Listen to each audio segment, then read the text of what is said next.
Muy bien, pues muy buenos días.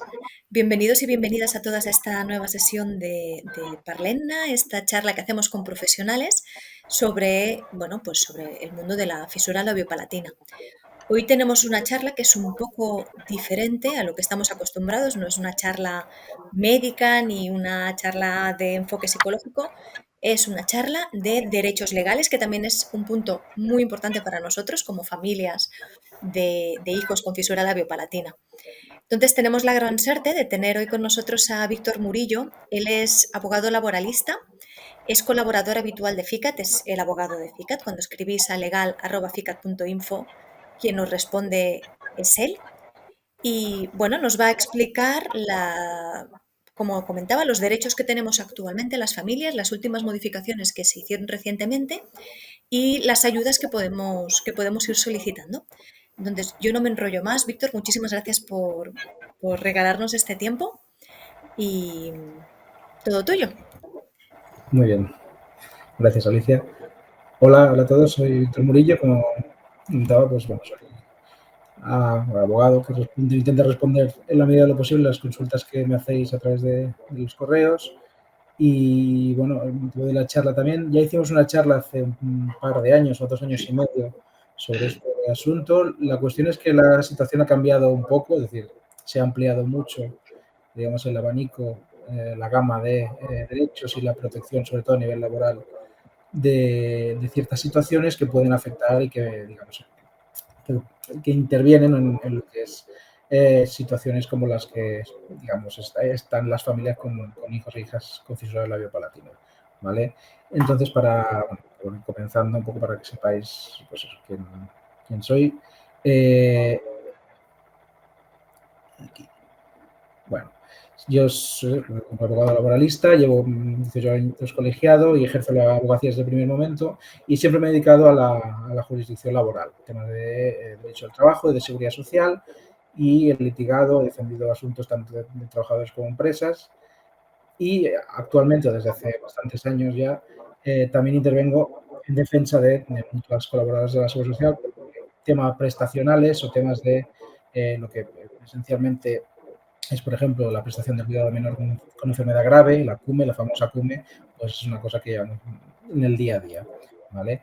También soy el padre de Iria, y, bueno, y también marido de Alicia, o sea que todo queda en casa, pero al fin y al cabo, pues bueno, es una situación que entiendo y me afecta de manera directa y particular, pues estoy bastante, digamos, comprometido en el asunto de intentar actualizarme o reciclar conocimientos sobre esta materia, y en la medida que pueda os lo traslado. Ya sé que a lo mejor se me escapa algo, pero por supuesto, digamos, en el momento que alguno de vosotros o vosotras tengáis alguna duda, interrumpidme, o si queréis comentar alguna cuestión también, paráis y me lo preguntáis, ¿vale? Por si no quedara claro, si puedo, digamos, clarificar algún concepto que no haya quedado, esté un poco difuso, ¿vale? Empezaré, pues bueno, la gama, digamos, de derechos. Me he centrado en lo que son derechos, beneficios, prestaciones sociales reconocidas legalmente o reglamentariamente, en la que puede verse afectada o influya en el ámbito de familias con niños y niñas con fisura labiopalatina, ¿vale? Y el principal de ello, y de hecho es lo que, digamos, el tema esencial de, eh, de esta protección es, como decís, la prestación por cuidado de menor con enfermedad grave.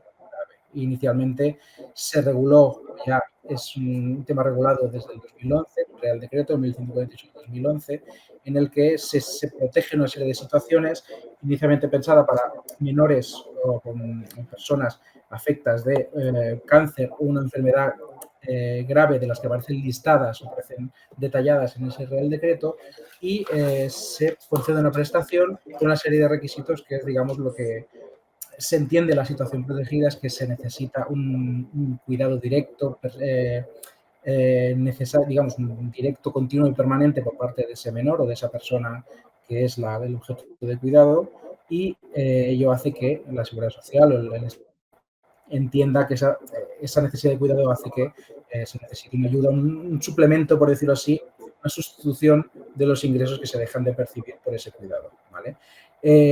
Como digo, esta prestación tiene un punto, digamos, de partida esencial, que es necesario que la persona que lo vaya a percibir reduzca en su jornada en la empresa o de manera, si es como trabajador autónomo, al menos en un 50% de la duración de la jornada ordinaria, y de ahí hasta un 99,9%. No puede ser una exención entera, pero, digamos, se entiende hasta el máximo nivel o hasta un porcentaje muy elevado de esa jornada. De hecho, pues bueno, muchas familias o personas, en nuestro caso particular también, pero las mutuas conceden incluso hasta un 99,9%.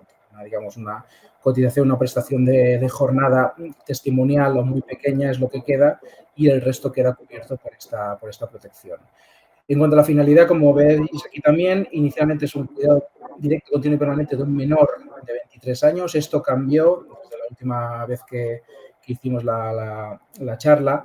En el 2023 cambió, digamos, se permite excepcionalmente hasta los 26 años, con una serie de condiciones, y esto, como te digo, modificó en la medida en que si esa situación de cáncer o enfermedad grave ha sido diagnosticada antes de los 23 años, se permite, digamos, extender la protección de la prestación hasta los 26, siempre que la persona afectada reúna además un requisito adicional, que es que tenga un 65% de discapacidad. Esto ya lo trataré también después, pero aparte de ese requisito, como digo, de la reducción de jornada, hay que, claro, la prestación está sujeta, como todo tipo de prestaciones, excepto si son de accidente de trabajo, a unas cotizaciones previas. Es decir, toda persona no puede acceder, ha de tener una cotización previa en los regímenes correspondientes, sea de autónomo, sea régimen general, de otro tipo.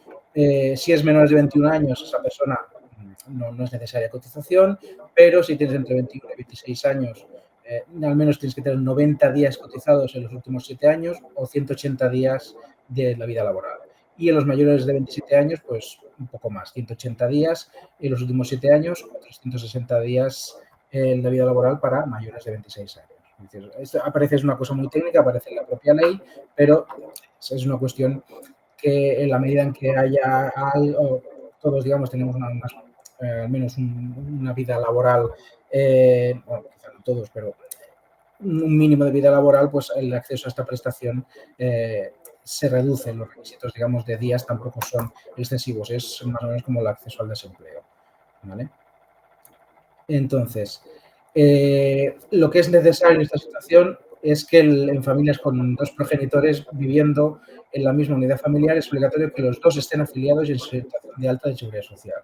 Como digo, la prestación que protege es, digamos, esa pérdida de ingresos por el hecho de tener que cuidar al menor o a la persona que necesita el cuidado, y lo que exige la norma, excepto algunas cuestiones que después trataremos, es que los dos progenitores, o padre o madre, o padres y padres, en la medida que sea la unidad familiar, digamos, los dos estén afiliados y estén en situación de alta, los dos estén trabajando. Excepto, como se ve, y esto es también una reforma que se produjo en 2023, las familias monoparentales o justo divorciadas, pero la ley norma habla, pues bueno, separadas, divorciadas, con nulidad matrimonial. En ese caso no es necesario. Antes no se decía nada a este aspecto, se dejaba, digamos, al arbitrio de las partes, digamos, de los padres, progenitores que llegaron a un acuerdo en caso de divorcio, pero en la última reforma lo que se dijo es que quien tenga, como norma general, la guardia y custodia del menor o de la persona objeto de cura, de cuidados, será quien tenga asignada o tenga reconocida esa prestación. Como decimos, se reconoce únicamente a uno de los dos progenitores, adoptantes, acogedores, en caso de que los dos tengan derecho a la prestación. Es decir, aquí ha de haber, y entre la documentación que se debe aportar a la mutua correspondiente para gestionar la prestación, ha de haber un acuerdo entre los progenitores en el sentido de quién es quien se reduce la jornada y quién es el que accede a esa prestación, ¿vale? Víctor, disculpa una Sí. duda. Esto del que se reconoce a uno de los dos progenitores, ¿se ¿Mm? puede cambiar? ¿Se puede ir modificando el progenitor que se acoge a la CUME? ¿O siempre debe ser el Sí. mismo? No, lo digo después. Sí que se puede cambiar. Inicialmente hay, pero debe haber una ganancia en el percibo de la prestación o en la estación de cuidado de menor, siempre por periodos como mínimo de un mes, pero debe estar recogido. Se ha de aportar algún tipo de acuerdo previo en el sentido de qué periodos se van a ejercer y por parte de quién. A efectos porque o digamos, se concede, se suspende la prestación al que la venía percibiendo y se pasa al otro y viceversa. Pero eso sí que es posible. Entonces, en ese sentido, lo que decimos que lo siguiente que digo es que esto también ha cambiado y el reconocimiento de la prestación inicialmente es de un mes y se prorroga por periodos de 4 meses. Esto antes de la reforma de 2023 era por periodos de 2 meses, ahora son 4. Pero, claro, es que siempre, y ahí iremos también, que es los dos requisitos esenciales, que se ha de demostrar la necesidad de atención y cuidado directo de la persona. Eso, son cuestiones más que técnicas, que es a nivel de cómo se gestiona la prestación o cómo se configura. La base reguladora, quiere decir cómo se calcula esa prestación, es el 100% del mes anterior a la reducción de jornada o en los contratos a tiempo parcial en proporción a los días trabajados. Esto significa que es una prestación como la maternidad, la paternidad, el descanso por nacimiento de hijo, se percibe el 100% de la base reguladora. En principio es una cuantía que está exenta, digamos, de cotización. Por tanto, digamos, es una máxima protección a nivel, sobre todo, también económico. Se entiende que es una situación en la que se protege esta situación específica de necesidad de cuidado y de atención continua de la persona que es objeto de cuidado y, por tanto, no se ha de sufrir ningún perjuicio económico. ¿Vale? Aquí, a los efectos de la nómina, por ejemplo, lo que se verá, esto también lo explico después, pero para que se pueda entender, una cosa es el total de las cotizaciones que aparecen abajo, exacto, la base reguladora, no tendría por qué me aparecía esto, perdón, pero la base reguladora es lo que aparece aquí, es decir, la base sujeta en caso de contingencias comunes y accidente de trabajo, enfermedad profesional. Esto es lo que determinará digamos, la base de la prestación y lo que se va a percibir. ¿Vale? En ese sentido, ya os lo adelanto, aunque es una cuestión que también lo menciono después, es un tipo de prestación que está protegida a nivel también de cotizaciones. Significa que durante el tiempo de la reducción, pese a que en la vida laboral quizás aparecerá únicamente la cotización que realiza la empresa, por mínima que sea, a efectos legales, por la Ley General de Seguridad Social, después os lo indico, se hacen unas cotizaciones que se entienden a efectos ficticios, es decir, que a efectos prestacionales posteriores se entiende como que se ha cotizado al 100% de la jornada. Esto significa que, pese a que vosotras no veáis o en la vida laboral os aparezca solo cotizado lo que la empresa cotiza, que es la parte reducida, a efectos de que después podáis acceder cuando acabe la CUME, por ejemplo, si tenéis que acceder a una nueva maternidad, paternidad por nacimiento de otro hijo, o a incapacidad permanente, viudedad, jubilación, al desempleo, las cotizaciones que se hacen durante el tiempo que se está con la prestación de CUME se computan al 100%. No se ve, es una cuestión que genera a veces mucha incertidumbre, oye, pues que la vida laboral no me aparece más que este periodo. No, la ley lo protege específicamente y no aparece en la vida laboral, pero posteriormente, cuando se calculen las prestaciones futuras, cuando vayáis o se tenga que calcular una nueva prestación, se tendrá, digamos, hecha esa imputación al 100%. ¿Vale? Eso para que también es una cuestión que genera normalmente muchas consultas, pero que se está específicamente. Sí, me parece que hay una duda. Sí. Sí. Vanessa. Hola, soy Vanessa, vengo de Mallorca. Hola, buenas. Mira, es que yo, por ejemplo, en mi trabajo soy funcionaria interina, trabajo en una residencia de ancianos y a mí me retienen el IRPF.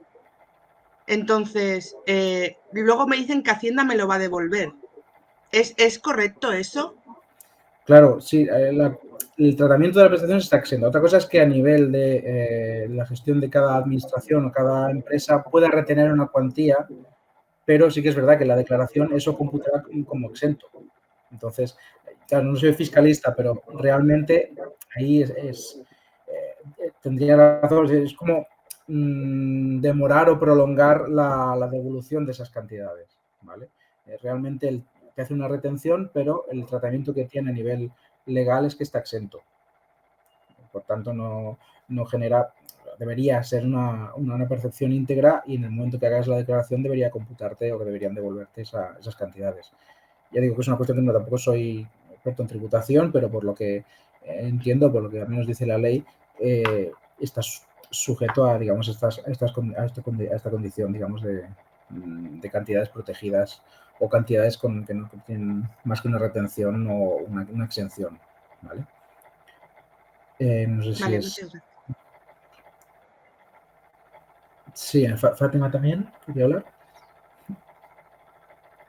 Hola, sí, es que, a ver, tenía una pregunta, porque cuando yo volví de mi baja de maternidad, volví con jornada reducida de 6 horas, porque bueno, mientras recaudaba toda la documentación que piden y demás, se tardó un poco. Entonces ahora sí que me reduje a 50% y he solicitado la CUME, pero mi pregunta es, ¿la base que toman para el pago, entonces cuál sería? ¿La de las 6 horas? A ver, realmente, o sea, venías de una situación, como entiendo, de reducción de jornada previa, que no tenía Sí, nada que ver con la CUME. exacto.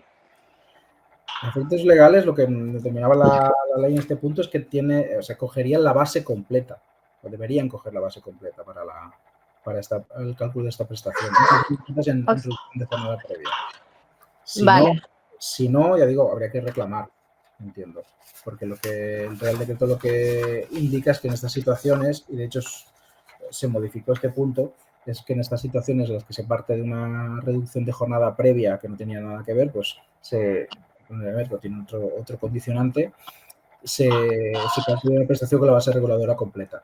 ¿Vale? Eso debería comportarte con el 100%. De acuerdo, gracias.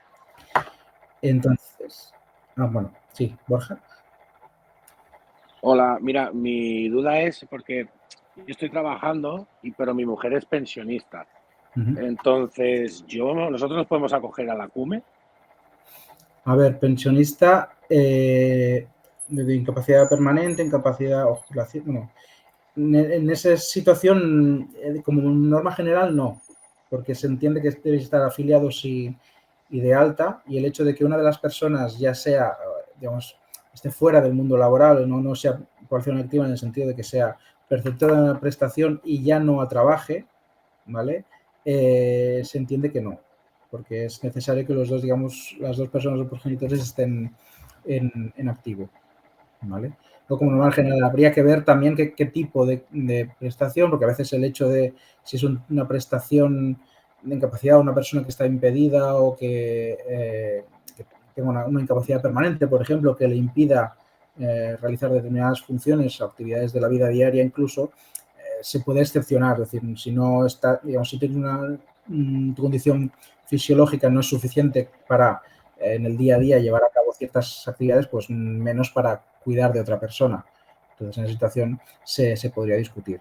Pero como norma general, si una de las dos personas tiene una prestación, se entiende que está fuera ya del mundo laboral y, por tanto, no tiene impedimentos para cuidar al menor. ¿Vale? Ahí es el sentido de la norma. ¿Vale? En este sentido también, lo que digo, a nivel todo de gestión, corresponde a las mutuas laborales que cubren las contingencias profesionales, es decir, los riesgos derivados de la actividad profesional. Es decir, este tipo de prestación ya desde el principio se ha derivado siempre a las mutuas laborales, por entenderse que es una cuestión también de tipo también profesional, que está muy vinculada con el mundo laboral, en el sentido que se exige por eso que haya dos personas que estén trabajando y que es una pérdida de elementos o de ingresos derivados de la actividad profesional. Y aquí una especificidad es lo que también genera muchas consultas. ¿Qué pasa? Me habéis preguntado también cuando la persona que tiene la CUME concedida, pues, por ejemplo, está de baja, una baja médica por otro motivo, o aquí pongo maternidad, ha cambiado el nombre, es cuando inicia una situación de descanso por nacimiento de hijo o hija. En estos casos, la ley lo que contempla es que se suspende la prestación, es decir, porque ya digamos, una de las dos personas ha dejado de trabajar porque está en una situación de suspensión de su contrato de trabajo y está impedida para trabajar, impedida por una incapacidad temporal o porque acaba de tener otro niño. En estos casos se suspende, como digo, pero la ley permite, el Real Decreto permite que en ese caso sea la otra persona que se le reconozca en este caso la CUME. Eso se puede pasar de uno al otro. Eso se regula específicamente también en el Real Decreto. Claro, a nivel de gestión de mutuas no me ha llegado tampoco ningún caso. Me preguntan, pero no sé cómo cada mutua gestiona este asunto. Lo que pasa es que entiendo que lo tienen por la mano. Es decir, que son situaciones que suelen ocurrir. Bueno, se tiene un primer hijo, se gestiona, se concede la CUME y, por ejemplo, van a hacer un segundo hijo y cuando la madre da a luz, pues coge el descanso por maternidad y la CUME del primer niño o niña, pues se alterna y se pasa al otro progenitor. Esto ocurre y eso debería ser frecuente, ¿vale?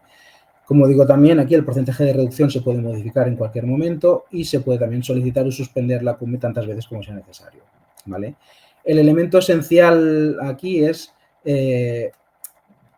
una cuestión que es determinante en este tipo de prestación y la base de todo es que sea necesaria el cuidado directo, continuo y permanente del menor o la persona afectada, porque realmente lo que estamos hablando es que esa persona no necesita, como decimos, un especial cuidado. Perdón, que lo tengo por aquí.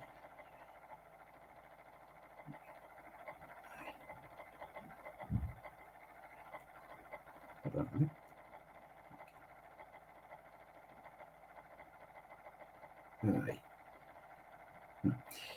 No, perdonad. El asunto es, como digo, que ese cuidado directo, continuo y permanente es por el hecho de que, por la enfermedad de que se trate o la patología, esa persona no pueda cuidarse por sí misma y, por tanto, están, detalladas una serie de patologías o anomalías en el Real Decreto. Entre ellas, pues, como vemos aquí, pues el tema de la fisura palatina está incluida dentro de un apartado que es de la cirugía y por eso está incluida dentro de esa situación, ¿vale? El otro requisito que la CUME exigía o exige es que ese menor haya sido objeto de un ingreso hospitalario de larga duración. Esto también ha sido interpretado de manera más flexible. Realmente se entiende que esa prestación es para un cuidado porque el hecho del niño o la niña va a necesitar un ingreso bastante prolongado. Hay una duda. Aquí, perdón. Sí, tenemos una duda. Cristina pregunta, perdonad, pero no me funciona el micro. Tengo una duda. ¿El porcentaje de reducción lo decides tú o es la mutua la que lo valora y decide cuál es el porcentaje que te podría corresponder? ¿Podría ser que tú pidas el 99% y la mutua te conceda solo el 50%, por ejemplo? A ver, realmente el porcentaje de reducción inicialmente es el pactado con la empresa, es decir, y ese porcentaje se va o puede modularse, puede modificarse a medida que avanza el tiempo. Claro, la mutua sí que tiene capacidad, en ese caso, de determinar un porcentaje inferior. Puede ser, puede llegar a ocurrir. Eso entra dentro de las posibles discrepancias que se generan a la hora de conceder la CUME, ¿vale? Y ahí sí, lo que pasa es que sin quien valora, sobre todo porque a la hora de gestionar el acceso a la prestación se ha de acreditar esa necesidad de cuidado y eso pasa por aportar una serie de documentación médica, pero claro, la gestión dentro de la mutua lo que hace es que un equipo también de médicos es quien suele valorar esa situación y puede ser que ese porcentaje, pues claro, sea inferior al que uno pide. Sí, puede pasar. Porque la gestión y el pago depende de la mutua. Entonces, la mutua lo que hace es un equipo, digamos, médico técnico que es el que valora cada situación y qué necesidad es la que hay en cada caso. Como digo, la prestación, la tramitación de la CUME siempre tiene, a través de la mutua. Lo que decía aquí a nivel práctico, es recomendable primero acudir a la mutua que sea responsable para pedir el formulario y ver qué información hay. Sí que hay una documentación que es genérica, que es lo que la ley regula, el formulario, el DNI, el libro de familia, el acuerdo entre progenitores, como digo, si ambos tienen derecho para saber quién ejerce la reducción, ¿vale? El certificado de empresa donde se indique el inicio y porcentaje de reducción, esto lo envía la empresa. El punto más importante, o que creo que es lo más importante, es esto: la declaración del médico facultativo del sistema público en el que se acredite la enfermedad grave del menor y su necesidad de cuidado directo, ya sea en centro hospitalario o en su domicilio. Se especificará la duración prevista de ese cuidado y del tratamiento, ¿vale? Es, digamos, la piedra de toque de este tipo de prestaciones, lo que todos hemos ido a pedir digamos, a un médico, a quien sea, pero el formulario en sí o el certificado en el que, por ejemplo, Valdebrón lo que suele decirnos es eso, es qué es la fisura labiopalatina, en qué afecta, cuál es el tratamiento multidisciplinar que se le da, y que eso implica, sobre todo, que sea de acreditar por un médico que hay una enfermedad grave o asimiladas dentro del Real Decreto que necesita un cuidado directo, y se ha de concretar en qué se necesita ese cuidado directo, ¿vale? No sirve que os lo digan de manera genérica, porque las mutuas aquí también se agarran a lo que sea, y es necesario que el médico o la médico indique en qué se concreta esa necesidad de cuidado, digamos, en problemas de alimentación, problemas de deglución, digamos, bueno, cualquier tipo de todas estas problemáticas asociadas, sobre todo la fisura labiopalatina, y que genera también, pues bueno, que haya una necesidad de estar pendiente del menor, por ejemplo, para que no se ahogue con la comida, o bueno, porque necesita una serie de cuidados, y por tanto eso es lo que nos ha de decir el médico, ¿vale? Opcionalmente es lo que pongo también, documentación médica acreditativa de esa situación de necesidad, es decir, yo en esta situación prefiero lo que abunda no daña, que se dice. Entonces, cuantas más documentación se aporte y se pueda acreditar el tratamiento por diversos especialistas, pues mejor, ¿vale? En caso de trabajadores autónomos, pues una declaración personal de actividad. Esto sustituye al certificado de empresa. En la medida que un trabajador autónomo no está dentro de la disciplina de una empresa, una SL, pues es un formulario, una especie de declaración jurada en el que se dice, digamos, cómo queda su actividad en el momento, cómo va a quedar su actividad en el momento que se conceda la PUME, se reconozca la prestación. Es decir, quién va a hacerse cargo de esa actividad profesional, si se va a sustituir, si va a ser ocupada por un familiar, si se va a cesar temporalmente en la actividad hasta que se reanude todo, se reduzca un poco menos la jornada. Entonces, de General de Trabajadores Autónomos, pues claro, se sustituye una serie de documentación, la que daría la empresa, por documentación que es propia, o que depende de uno mismo, pero es una especie de declaración jurada a la que la mutua se va a acoger en el caso de, es decir, bueno, si te pillan después como autónomo, pues haciendo las funciones, pues tendrán motivos para modificarte, revisarte o incluso suspender o extinguir la prestación, ¿vale? Entonces, como digo, la mutua tiene un máximo de 30 días para emitir una resolución en la que se reconoce o no se reconoce esa prestación, y si no se recibe respuesta es lo que opera lo que se llama el silencio administrativo negativo. Es decir, se entiende que se va a desestimar o está desestimada la demanda, y por tanto primero hay que seguir una vía interna de reclamación, una vía administrativa. Hay 30 días desde esa resolución para reclamar, y en caso de que en 45 días, digo, los plazos se parecen largos, y normalmente las mutuas responden, y más depende cuál, pero suelen ser bastante rápidas, pero nunca quita que evidentemente pues es una necesidad el hecho de no tener ingresos por una prestación de este tipo, y que genere a veces incertidumbre y ansiedad el hecho de que no te la concedan. ¿Qué pasa? Muchas familias, cuando no también he llevado situaciones de estas, familias o personas que se les ha denegado la CUME por uno u otro motivo, claro, no pueden volver a trabajar por la situación que tienen con el menor, y o bien cogen una baja de otro tipo, o bien reducen la jornada de forma ordinaria de acuerdo con la empresa, o bien se cogen excedencias, ¿vale? Esto, lo veremos, muchas mutuas también lo aprovechan, porque claro, es necesario para conceder la prestación que las dos personas estén digamos, de alta o afiliadas a la Seguridad Social y de alta. Y muchas entienden que, bueno, que una vez yo te he desestimado la prestación, pero tú te has cogido una excedencia o has cogido una baja, y eso ya te elimina cualquier posibilidad futura para coger la prestación, ¿vale? Entonces, ahí se acogen muchas mutuas para decir, bueno, defienden en juicio diciendo, vale, es que puede tener derecho, pero es que con la excedencia tampoco podría concedérselo, ¿vale? Pero como veremos, hay muchas sentencias que vienen reconociendo estas situaciones, incluso en situación de excedencia. Es decir, cuando entiende el juez o la jueza entiende que la persona no ha tenido otra alternativa o otra opción que cogerse una excedencia, una baja para suplir esa denegación del ACUME, condenan igualmente a la mutua a pagar la prestación desde el principio hasta el final, ¿vale? Eso son cuestiones también más de casuística, de casos prácticos y, por tanto, pero como norma general, ya digo, ante el hecho de que no haya respuesta o que la respuesta de la mutua sea denegatoria, hay que poner una demanda si se quiere reclamar esa prestación en un plazo de 30 días hábiles, ¿vale? En cuanto al tratamiento en sí de la situación, hemos encontrado una serie de sentencias. Hay algunas que son bastante novedosas porque se han producido de manera muy reciente, al menos desde la última charla.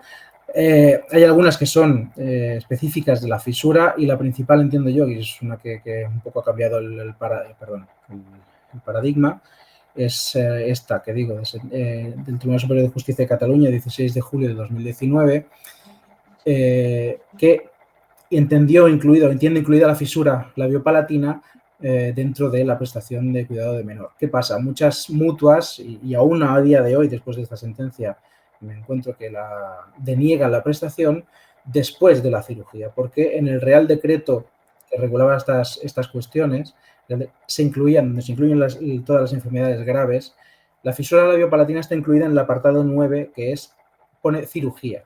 ¿Qué pasa? Muchas mutuas entendían que claro, el hecho de la fisura labiopalatina está condicionado o está directamente vinculado al hecho de la cirugía. En el momento en que se ha producido la intervención quirúrgica del menor o la menor y se ha corregido el labio o el paladar, en el momento que eso ha ocurrido, una vez acabada la cirugía, ya no había motivo para la ACUME. ¿Qué pasa? La sentencia en cuestión, esta que digo de julio de 2019, tuvo una interpretación mucho más amplia y entendió que no se limita el tema de la fisura labiopalatina a la cirugía, sino que si hay un tratamiento posterior o, digamos, coetáneo a esa situación, está incluida también, debe estar incluida como causa para el reconocimiento de la prestación. Con esto quiero decir que el hecho de no se agota con la cirugía, ¿vale? Muchas veces pues la mutua nos dicen, acabada la cirugía, ya no hay derecho a la ACUME, no, si son no complicaciones, sino que se ha de seguir un tratamiento posterior para paliar o corregir determinadas cuestiones, aunque haya una cirugía que lo haya corregido, el derecho al reconocimiento de la prestación continúa, ¿vale?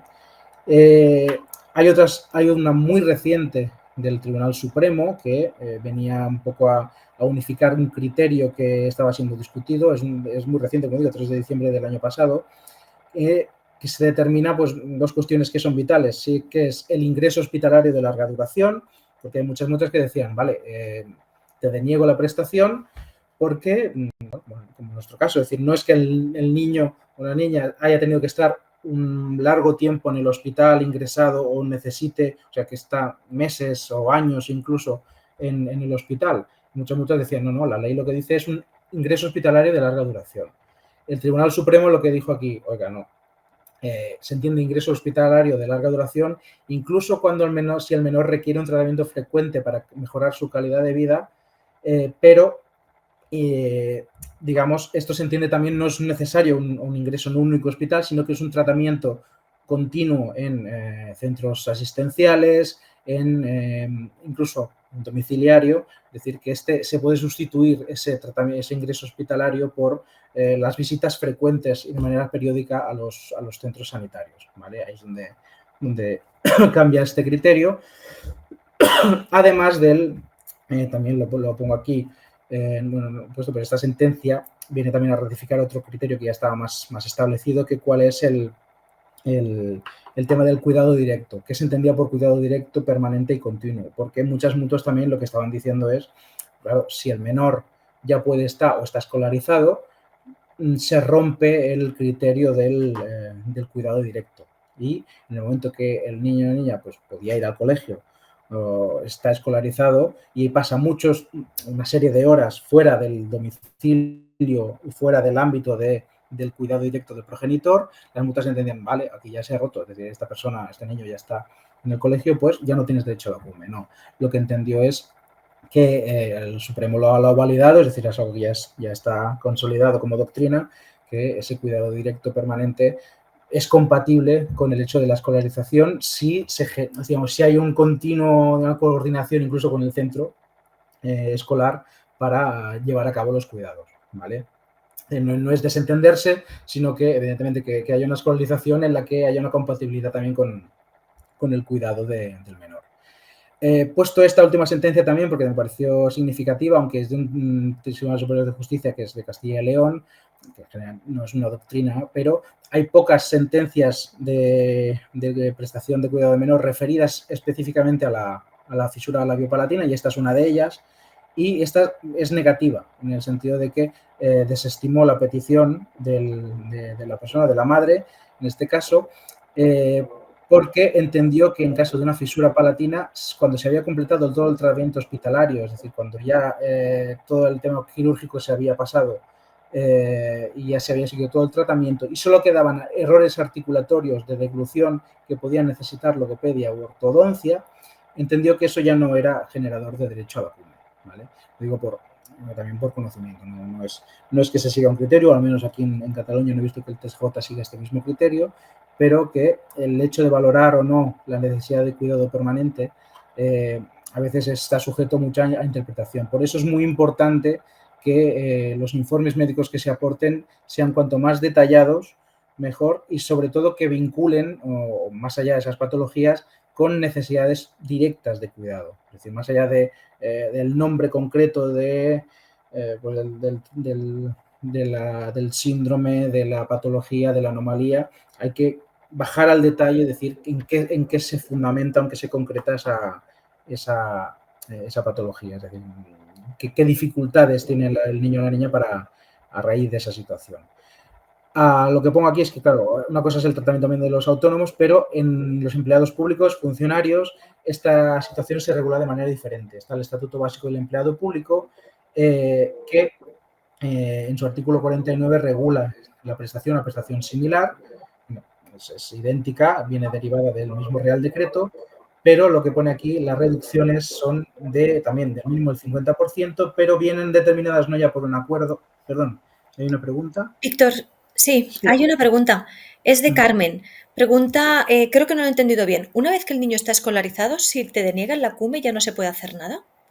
No, al revés. Había mutuas que venían denegando esto. Venían denegando en el momento que el niño o niña estaba escolarizado, entendían que ya hay una cierta autonomía y por tanto no hay una necesidad tanto de cuidado directo en el domicilio y que por tanto pues se denegaba.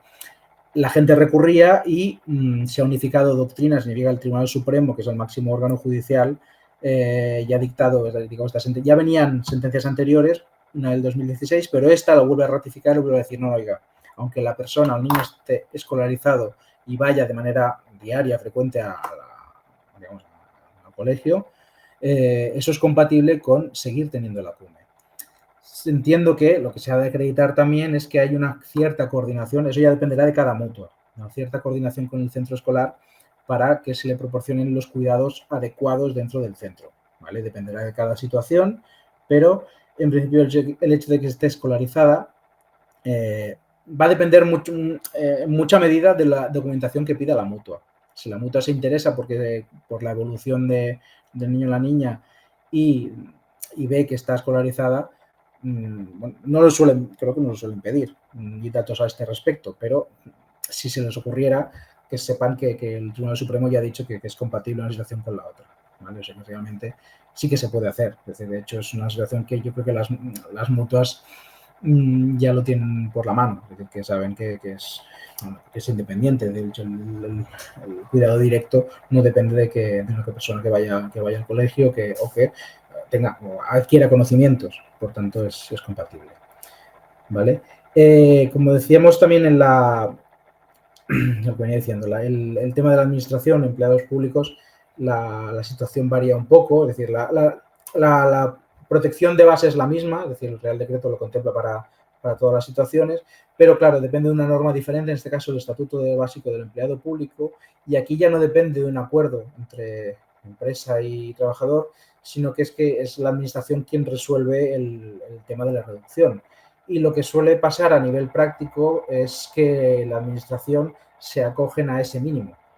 Dependerá de cada administración, quiere decir que resuelven y suelen conceder el 50%, ¿vale? No más, porque valoran la situación en función de la necesidad. Pero esto está pendiente de un desarrollo normativo, un desarrollo reglamentario. Ya desde mayo se encuentra una propuesta de ley que se hizo en el Congreso, y este desarrollo está ahora pendiente, está tramitándose. Vamos a ver en qué se concreta. Porque sí que es verdad que necesita al menos profundizar en cómo se concederá, de qué manera se concederá o qué criterios debe seguir la administración para conceder la prestación. Sí, otra duda, me decía Cristina. Sí, Cristina pregunta, perdón, que es un poco... A ver, aquí. Perdonad otra duda. Mi marido y yo trabajamos en centro hospitalario y somos estatutarios interinos.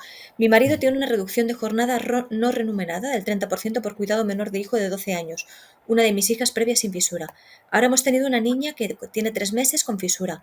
¿Podría yo ahora optar a la CUME estando él con la reducción de jornada, o sería mejor que él aumentase su reducción al 50% y pidiera a él la CUME? A ver, es un caso específico, no podría tampoco decirte sin conocerla en detalle. Claro, el motivo de su reducción es vuestra primera hija o una de vuestras hijas.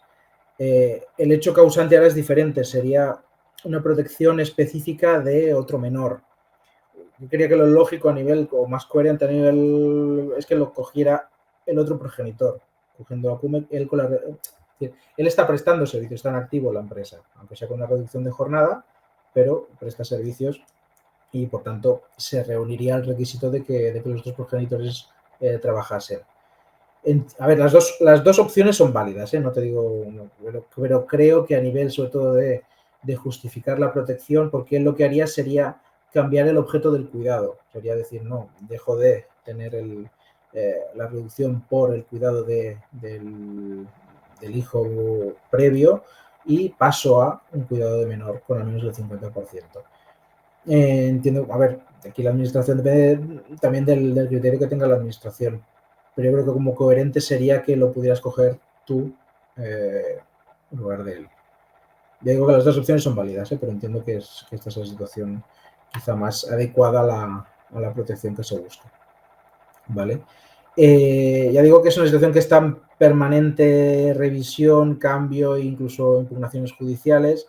Lo que pasa es que lo lleva en otra jurisdicción, o sea, todo lo que son disputas con las administraciones, funcionarios, interinos, se gestionan no en la jurisdicción, los juzgados de lo social, que tratan derecho de trabajo, sino en juzgados contenciosos administrativos, que no significa nada, pero que realmente no tienen como principio el hecho de una protección social más específica para las personas. La jurisdicción social parte, digamos, de un derecho tuitivo, significa un derecho más proteccionista para el trabajador, y en materia de seguridad social, pues bueno, habrá diferentes criterios, pero entiendo que aquí el contencioso administrativo pues se rige más por lo que marca la ley.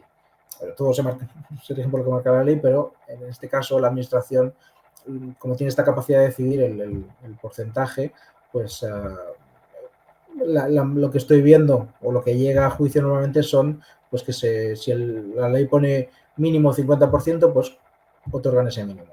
Pero realmente, claro, con las empresas o con la CUME en el régimen general, el régimen de autónomos, el porcentaje suele ser más amplio, normalmente. 75, 80, 90%, 99,9%, ¿vale? Entonces, ya digo, esto está cambiando. Vale. Aquí acabaría, digamos, la extensión, digamos, de lo que es la CUME, que ha sido bastante larga, pero porque es lo que entiendo que genera más problemática. Si tenéis alguna duda sobre la CUME, o bueno, posteriormente, si os genera alguna duda, me decís. Pero no sé si alguien tiene alguna duda en particular sobre esta prestación que se me haya quedado en el tintero, pero si queréis algo me lo comentáis. Si no, ya pues pasaría a otro apartado de mi presentación. me vais diciendo, ¿vale? Si me paráis. Lo siguiente sería los derechos, digamos, puramente laborales, no ya de prestación, sino, digamos, que se contempla en el Estatuto de los Trabajadores o que dentro de nuestro contrato de trabajo se nos reconoce por ser los trabajadores por cuenta ajena y los permisos específicos, ¿vale? Esto también ha cambiado bastante desde la última charla que di, es decir, se han introducido nuevas modalidades o revisiones de lo que ya existía y por entender, pues bueno, a margen de lo que es la reducción de jornada por cuidado de menor con enfermedad grave, está la reducción de jornada ordinaria, un menor o una persona con discapacidad, que, como digo, es un derecho individual de la persona trabajadora por cuenta ajena a reducir su jornada entre un octavo y la mitad de su jornada, es decir, si trabajas a 40 horas, entre 5 y 20 horas de reducción, o sea, mínimo de reducción a 35 horas y el máximo a la mitad, ¿vale? Por el hecho de tener a su cargo o cuidar de un menor de 12 años, una persona con discapacidad reconocida que no realice actividad retribuida, que es lo que digo, también se entiende una discapacidad que tenga igual o más del 33%. Perdón, Andrea me hace una pregunta. Bueno, voy hablando, cuando me salga la pregunta respondo. Si queréis podéis activaros el micro y preguntar, ¿eh? No hace falta que lo hagáis por chat. Que estamos haciéndolo todos por chat, pero podéis hablar si os apetece. Buenos días, Víctor. Soy Andrea. Tengo una duda. Sí. Mi prórroga de CUME termina el día 7 de febrero y me quieren reincorporarme el día 10. ¿Qué pasa? Que yo estoy pidiendo una adaptación de horario y me la están negando porque dice que yo me tengo que adaptar a los horarios que me pongan ellos. ¿Qué pasa? Que mi pareja y yo estamos solos, o sea, no tenemos ayuda externa. Vale. Para podernos compaginar, entonces estoy en una situación que no sé cómo hacerlo porque si me están negando por un lado, no sé si puedo del 99 puedo reducirme a un 50 o no sé cómo hacerlo. ¿Y me puedes aconsejar un poco? Vale, no, ahora ya digo, ahora voy especialmente a esto. Una cosa es la reducción y también está la adaptación, de la que trataré. Es decir, el hecho de, una vez acabada la prestación de CUME, si no tienes opción de renovarla más, claro, puedes pedir una adaptación de la jornada. Una adaptación y una reducción son compatibles. Es decir, la ley contempla una reducción de la jornada o una adaptación de la misma para distribuirla de manera diferente. Es decir, aunque trabajes a 40 horas, pero quieres cambiar el horario para ajustarlo a tus necesidades de conciliación. Eso se puede hacer. Y se pueden hacer peticiones conjuntas. Es decir, yo quiero reducir mi jornada hasta la mitad y además que sea de tal hora a tal hora y de tal hora a tal hora porque tengo problemática para dejar al niño donde sea o porque necesito llegar a casa a tal hora pues para atenderle en la necesidad que tenga. Esto es posible. Lo trato ahora precisamente, si aprovecho tu pregunta y sigo con el desarrollo de la exposición porque realmente lo que vengo a tratar es esto, qué problemáticas hay con las reducciones y adaptaciones de jornada. ¿Vale? Y realmente el sistema es el mismo. Ante una denegación, el sistema es el mismo, ahora lo verás, ¿vale? Igualmente si tienes alguna duda me comentas. Como digo, la reducción de jornada también puede ser hasta un cuidado de un familiar, hasta segundo grado de consanguinidad o afinidad, que no pueda valerse por sí mismo, por razones de edad, accidente o enfermedad, y que no realice actividad retribuida. ¿Vale? La reducción de jornada se opta, ya no, lo que pasa es que no es del 50% en adelante, sino es como máximo hasta el 50% de la jornada. ¿Vale? Aquí, claro, no se necesita acreditar la enfermedad grave del menor, el cuidado directo, pero sí una necesidad de conciliación. La diferencia del otro pues, puede ser ejercitado por uno o por los dos progenitores o adoptantes simultáneamente. Si ambos trabajan, si ambos progenitores trabajan en la misma empresa, ahí sí que puede limitarse un poco el disfrute de este derecho, es decir, si las dos personas lo piden y trabajan en la misma empresa, pues la empresa ahí puede decidir, puede modular, decir, pues me está causando un perjuicio organizativo que los dos tengáis un horario adaptado y por tanto puedo jugar con esto, ¿vale? Pero en este caso, si la concreción horaria de esa reducción, es decir, cuando tú reduces la jornada por cuidado del menor, de persona dependiente, te corresponde el derecho dentro de tu jornada ordinaria concretar el horario que tú quieres. Se tiene en cuenta que es la jornada ordinaria es la que se establece de mutuo acuerdo o en contrato o la que se viene haciendo habitualmente. Eso significa que no es posible cambiar esa jornada por otra diferente. ¿A qué me refiero, por ejemplo? Pues a la problemática que veo directamente, habitualmente es, bueno, yo trabajo a turnos, una semana trabajo un turno de mañana, una semana trabajo un turno de tarde, pero con la jornada y quiero trabajar solo de mañana. La empresa ahí puede decirme, no, mira, estás cambiando tu tipo de jornada ordinaria, necesito que me justifiques de una manera más fuerte, más relevante, el por qué necesitas ese horario, ¿vale? Pero si tú trabajas en un horario, en turno de mañana y tarde, por ejemplo, vas rotativo y decides reducir, mira, en el turno de mañana voy a reducir tantas horas y en el turno de tarde voy a reducir tantas horas, ahí la empresa no puede decirte nada, ¿vale? Como digo, al final siempre esto va a depender, aunque la empresa tenga motivos, ¿no? Que me viene muy mal que pases de turno de tarde, turno de noche, pases a uno de mañana porque te viene mejor. Al final lo que va a priorizarse siempre es el interés del menor, ¿vale? Siempre al final es... Laura me pregunta si... Cume, vale. El pequeño tiene 2 hijos, el pequeño 18 meses con fisura, mi marido trabaja, yo soy funcionaria y tendré que irme fuera a trabajar un tiempo. ¿Quién sería más favorable que pidiera algo? Claro, afuera quiere decir el extranjero.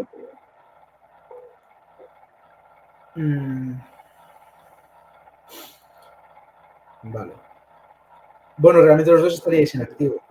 Entiendo que ahí es independiente, muchas veces es priorizar quién tenga, no sé, a ver, mayor facilidad para el contacto directo con... Claro, se va a exigir eso, que se pueda prestar un cuidado directo al menor que es objeto del cuidado. Entonces, ahí sí que la mutua puede decir, bueno, si hay un cambio de domicilio, no sé si te van a pedir que acredites el cambio de domicilio, o sea, pues puedes pedirlo sin informar a la mutua, lo que pasa es que, claro, si ven que hay un cambio de domicilio, pues van a, como mutuas, lógicamente, pues van a poder cuestionar, oye, ¿cómo puedes prestar el cuidado directo al menor si estás fuera de tu domicilio o del mismo domicilio donde residen tus hijos, ¿vale? Entonces, sin saber las connotaciones o el total de detalles del caso, entiendo que quizás sería él o tu marido sí que la solicite, dado que quizás si tienes que irte afuera, pues no vas a tener una relación, vas a tener relación, pero que no vas a estar permanentemente en el domicilio donde están tus hijos para ese cuidado directo, ¿vale? Y eso es lo que se prioriza en la norma. Entiendo que es esto, ¿vale? Bueno, como decimos, reducción de jornada, independientemente de que la empresa pueda a veces contestar o denegar o modular ese derecho, se priorizará siempre el interés del menor. Siempre va a depender de qué es lo que necesita la conciliación familiar o el menor para poder ser atendido, ¿vale? Ante una denegación o negativa empresarial a conceder esta reducción de jornada o la concreción horaria de la misma, aquí hay demanda directa. Procedimiento urgente, está contemplado en la ley, de manera preferente y, por tanto, con una situación que es perentoria, es decir, se ha de solucionar ya o ya, la ley sí que contempla, y aquí los juzgados hay de más y de menos, pero suelen cumplirlo. Suelen señalar el juicio muy, muy rápido, ¿vale? Porque entienden que es algo que bueno, necesita saber tanto el menor como la persona que ha pedido la reducción como la empresa, ¿vale? Esto va muy relacionado con el siguiente, como digo, son dos figuras muy, muy conectadas que regulan casos un poquito diferentes, que es la adaptación de jornada, que me preguntaba antes Andrea, el derecho a adaptar la duración y distribución de la jornada de trabajo para adecuarlas a la necesidad. La reducción, como digo, era directamente reducir la jornada si tienes a cargo una persona. La adaptación es diferente, significa que aunque tú no reduzcas nada, puedes reordenar tu jornada, la acortas, compactas o distribuyes el tiempo como tú quieras, cambias la forma de prestación, por ejemplo, para el teletrabajo, pero en caso de que en este caso sea un cuidado también de menor de 12 años, se entiende que esa adaptación puede durar hasta esa edad. Es compatible hacer una cosa con la otra, la adaptación y la reducción. Ahora bien, claro, en el caso de la adaptación, no es un derecho absoluto. Es decir, ha de ser proporcionada a las necesidades de la persona y las necesidades organizativas de la empresa. No es una jornada a la carta, que se dice. Tú no puedes decir, oye, pues voy a adaptar mi jornada y lo quiero hacer de tal hora a tal hora y de tal hora a tal hora. No. Es decir, has de acreditar las necesidades, no vale con alegarlas, es decir, tú has de aportar a la empresa, oye, tengo las necesidades de conciliación familiar, que es que, bueno, no tengo guardería hasta tal hora, o no puedo dejar una acogida, pero no me va, si no, no llego. O al revés, a partir de cierta hora se me acaba la acogida de tarde y por tanto tengo que ir a recoger al crío o la cría y necesito pues, acabar a esta hora para llegar a tiempo, ¿vale? Y no tengo una red familiar. Aquí sí que permite incluso la empresa discutirte a nivel de... Perdón, otra pregunta. Con el diagnóstico se puede hacer a la CUME porque lo tenemos solucionado por haberse negado la minusvalía. Con el diagnóstico... Sí, a ver, la CUME en principio parte de una información médica. Es decir, ha de aportarse a la mutua una serie de documentación, un informe facultativo médico en el que se acredite el diagnóstico y, como digo, las necesidades en que se concretan, ¿vale? Pero es diferente lo que me dices, el haberse denegado la minusvalía es otro tema, la discapacidad, después la trato. El hecho de la minusvalía reconocida sí o no es un tema, es otro tema, influye en la medida que es un más a más, pero lo que importa de verdad, aunque pueden no tener una discapacidad reconocida y seguir teniendo esa necesidad de cuidado directo, ¿vale? Una cosa no tiene por qué estar relacionada directamente una cosa con la otra, pero el diagnóstico en sí, a ver, realmente el diagnóstico es lo más importante para la CUME. La CUME al final es, como digo, el Real Decreto que la regulaba tiene un listado, un anexo con todas las patologías, limitaciones funcionales del menor o de la persona que está afectada, enfermedades graves o tipo de anomalías o patologías que son las que dan derecho a la CUME. Por tanto, lo más importante en la CUME es el diagnóstico. Independientemente de la discapacidad o la minusvalía, es otro tipo de reconocimiento legal que va por otro lado, pues la trato, ¿vale?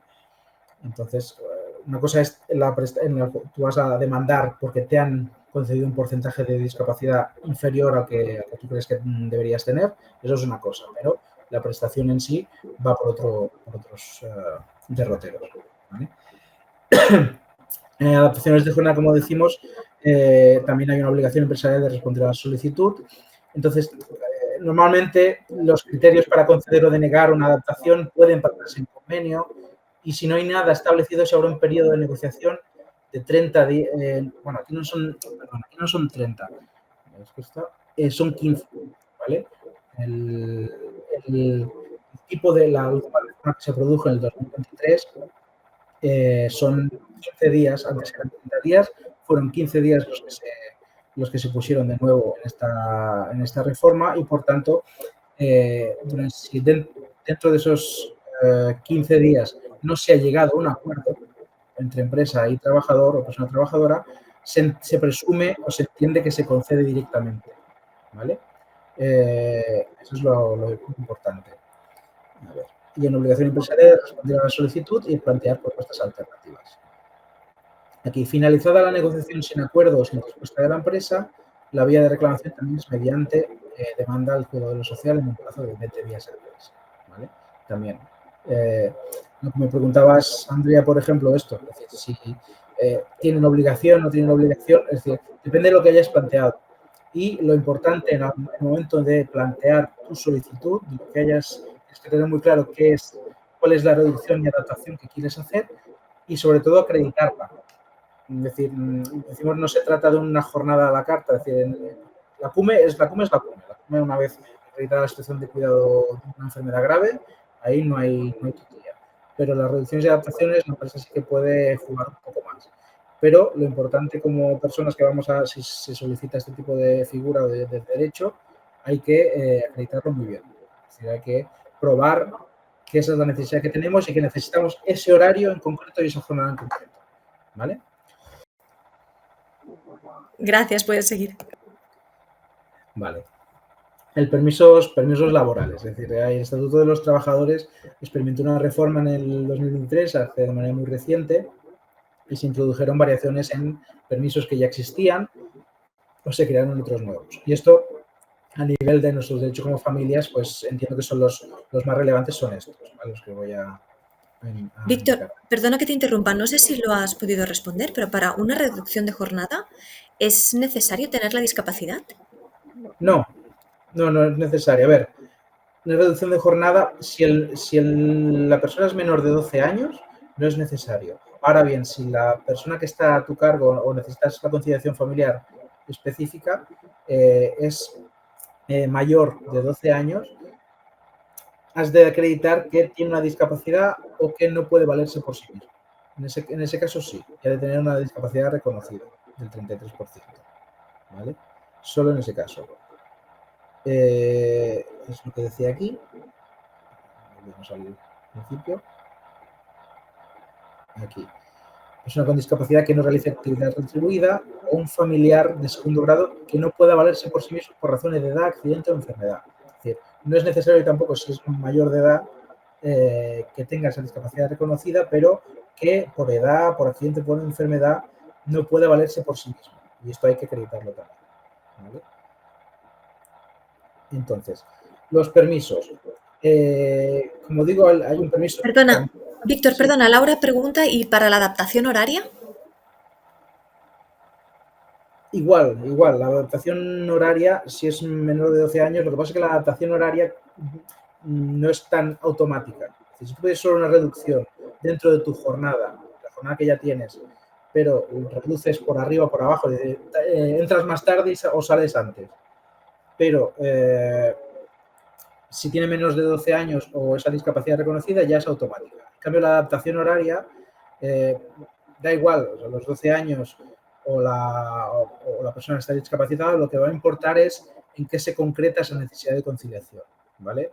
No es tan necesaria tener la discapacidad reconocida. De hecho, es un elemento más, pero lo que importa ahí es que tú tienes que probar que necesitas ese concreto horario dependiendo de la situación. Evidentemente, pues la discapacidad es un elemento más, es tener en cuenta y ayuda. ¿Vale? Los permisos, digo, como volviendo a este tema, el permiso que cambió con la última reforma, que se produjo la famosa ley de familias que se aprobó en el 2023, el decreto 5/2023, cambió el permiso retribuido, que antes eran 2 días, a 5 días por accidente o enfermedad graves, hospitalización o intervención quirúrgica sin hospitalización, que precise reposo domiciliario del cónyuge, pareja de hecho o parientes hasta el segundo grado con sanguinidad o afinidad, incluida la pareja de hecho. O incluida una persona que conviva con la persona trabajadora en el mismo domicilio y que requiera su cuidado. ¿Vale?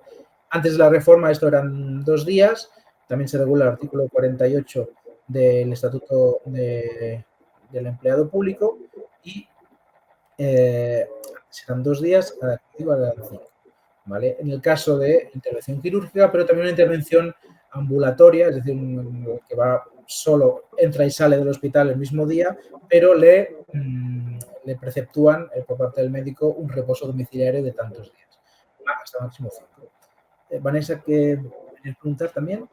Sí, pregunta. Al tener la CUME, ¿este permiso retribuido de 5 días también se reduce? No, ¿O me lo tendrían que dar los 5 días? No, realmente, sí, se concede, no hay ninguna distinción en ese aspecto. Es que tengo compañeras de trabajo que, por ejemplo, ellas no tienen la CUME, pero tienen una reducción de jornada del 50%. Sí. Entonces, esos 5 días, por cirugía o enfermedad grave o eso, le reducen también esos 5 días a 2. No. ¿Es legal eso? No tiene por qué. No tiene por qué, son situaciones diferentes. El permiso es por un hecho totalmente diferente. No es ya un cuidado menor, sino es solo por unos eventos, un accidente, una enfermedad grave o una intervención quirúrgica. Si se ha producido eso, si ha habido un accidente, una enfermedad grave, una intervención quirúrgica o ambulatoria de un cónyuge, un pariente cercano, tal, solo con eso se entiende. A ver, lo que sí es modulable y ahí son los días que se conceden. Aquí se entiende, hay un criterio más maximalista que son 5 días totales. Hay otros y hay algunos jueces que dicen mientras dure la necesidad de reposo, mientras dure la necesidad de cuidado. O sea, no te voy a conceder 5 días si, por ejemplo, tu familiar está intervenido, está hospitalizado, pero ya al tercer día ha sido alta médica. ¿Vale? Ahí entra siempre la disputa legal. pero realmente solo por el motivo de que haya la reducción de jornada no tiene nada que ver. Que se reduzcan menos días no afecta a la reducción de jornada, no afecta a los permisos, ¿vale? Eso no sería una discriminación, ¿vale? Hay otro permiso que ya estaba contemplado, de hecho, esto no había cambiado, el derecho a ausentarse 1 hora por nacimiento prematuro, recién nacido hospitalizado, una vez ya acabada la hospitalización, quiero decir, una vez acabado el descanso por maternidad, pero si lamentablemente el menor continúa hospitalizado o necesita estar aún dentro del hospital por ese nacimiento prematuro, se concede pues 1 hora diaria para ausentarse por ese nacimiento, una reducción de jornada hasta 2 horas con reducción proporcional del salario. Yo creo que este es un permiso, lo he visto pocas veces, porque bueno, aquí las empresas y trabajadores pues, entiendo una situación tan grave como pues, un nacimiento prematuro que necesita estar hospitalizado, estar en la incubadora, por ejemplo, pues no vas a ir a trabajar y ausentarte, sino que pedirás otro tipo de permiso o una excedencia, lo que sea, o habrá eso, una CUME incluso de por medio y este permiso no suele ser muy necesario. Hay otro permiso parcialmente retribuido, que es el que se pone en este artículo, el del 37.9 del Estatuto, derecho a ausentarse del trabajo por causa de fuerza mayor cuando sea necesario por motivos familiares urgentes relacionados con familiares o personas convivientes en caso de enfermedad o accidente que hagan indispensable su necesidad. Y este se retribuye, pero no todo, solo horas de ausencia equivalentes a 4 días al año. Significa que estás en el trabajo y, oye, tu hijo se ha caído en el cole o tu madre se ha caído por la calle, está en el hospital, es una causa de fuerza mayor, es inmediata y se necesita que vayas urgentemente a estar con ella, ¿vale? Se previó para este tipo de situaciones, ¿vale? Y eso está contemplado, pero como digo, son horas pero equivalentes a 4 días al año, 4 días de la jornada total traducidos en horas, por las horas que necesites. Es decir, es un permiso más. Este no existía, se creó en el 2023 y entiendo que lo reformarán y quizá lo hacen más extensivo, más proteccionista. Y luego hay aquí otro que es no retribuido, el famoso permiso parental, que es para el cuidado de hijos o menores acogidos hasta que cumplan 8 años, con una duración máxima de 8 semanas. ¿Vale? Es un permiso no retribuido, tú lo pides, no se ha desarrollado aún y falta saber cómo se aplica y aquí hay mucha incertidumbre también con las empresas que nos preguntan, oye, ¿y esto se va a hacer retribuido? ¿No se va a hacer retribuido? La intención era hacerlo retribuido, pero cambió la legislatura, se convocaron elecciones y ya no se desarrolló más. Pero en principio se entendía que es que hasta que menos cumpla 8 años, pues tienes un permiso no retribuido de hasta 8 semanas que podías disfrutar de manera continua o discontinua y que podéis disfrutar a tiempo completo, a jornada parcial, según lo que se establezca, ¿vale? Esto veremos cómo avanza, pero en principio, ahora a día de hoy se puede coger hasta un máximo de 8 semanas, ¿vale? Tú puedes pedirlo. Lo que pasa es que es no retribuido, eso sí. Ahí estaba el kit de la cuestión, que de momento se entiende que es no retribuido, ¿vale? Paso al... ¿Hay alguna pregunta más sobre este asunto? Paso al tercer bloque de mi explicación, que sería el de reconocimiento de discapacidad. Vamos aquí, lo que hablábamos de la minusvalía, esto también ha cambiado desde el 2022 que hice la charla, también ha habido una modificación legislativa importante y es que realmente ha variado todo. Se estaba trabajando en la última charla que decíamos, pues esto, se regulaba el reconocimiento de las discapacidades y minusvalías por un Real Decreto del 99, según un sistema de clasificación internacional de discapacidades aprobados por la OMS en el 80. CICAT también participó junto a otros actores sociales en enviar mejoras o propuestas, quejas al Ministerio de Derechos Sociales para tramitar la reforma de este Real Decreto, este baremo de valoración, y en 2022 se aprobó este Real Decreto 888 que establecía un nuevo procedimiento para el reconocimiento y calificación del declarado de discapacidad. Esto ha cambiado radicalmente, se ha actualizado y teóricamente se ha mejorado para adaptarlo a los estándares internacionales y lo que dice ahora, ya lo decía, pero lo que consiste la valoración de discapacidad es una valoración técnica en la que se expresan las capacidades que tiene la persona en un porcentaje a través de criterios médicos que puntúan enfermedades o las dolencias de la persona y además factores sociales complementarios, es decir, factores del entorno familiar, la situación laboral, educativa y cultural que puedan dificultar su integración social.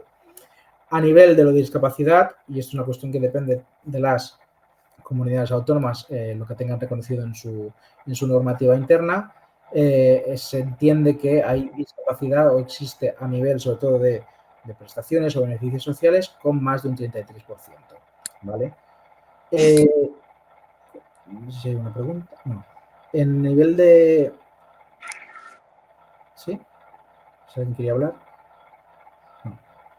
Bueno, a nivel del nuevo baremo sí que cambia la concepción. Ahora ya se valoran una serie de... cambian los baremos que se utilizaban antes y son en teoría mucho más amplios, ¿vale? Se transforma con un sistema de evaluación con varios baremos, un primero de deficiencias globales en el que se valoran pues, fisiológicas y psicológicas en un sentido más amplio, es decir, se ha valorado todo el tema también de violencias psíquicas, también el autismo, trastornos específicos de esta cuestión que antes no tenían tanta, digamos, no estaban tan desarrollados en el último baremo que es del 99. Después hay otro baremo de limitaciones de actividad. Una cosa es el baremo de se puntúa que a cada patología se le otorga una puntuación o una horquilla de puntuación y a partir de ahí por parte del equipo técnico se decide qué porcentaje de minusvalía se tiene. Después un baremo de limitaciones de actividad, es decir, se puntúa cuáles son las dificultades de autocuidado, en la movilidad, en la vida diaria, en el aprendizaje que tiene esa persona. Hay un baremo de desempeño, restricciones a la participación, es decir, qué limitaciones tiene la vida real y problemas en la situación vital tiene esa persona. Es decir, como veremos, es un concepto más amplio. La discapacidad no es solo la dolencia, la patología que se tiene, sino que se puntúa es cómo afecta eso en su vida diaria, en su desarrollo con el entorno y con el resto de personas. Víctor, perdona que te interrumpa. Laura nos pregunta, ¿un menor que le quiten la minusvalía alegando que ha terminado el tratamiento, aun faltándole el injerto, qué habrá que alegar para recurrirlo? La minusvalía. Claro, es que eso ya depende, es lo que vengo a decir después, es una cuestión que ya me excede el conocimiento como profesional legal, es decir, es una cuestión más médica, ¿vale? En el tema de discapacidad o minusvalía, lo que se suele llevar a juicio es una propuesta pericial, una valoración técnica que tú haces para contrarrestar la que te han hecho.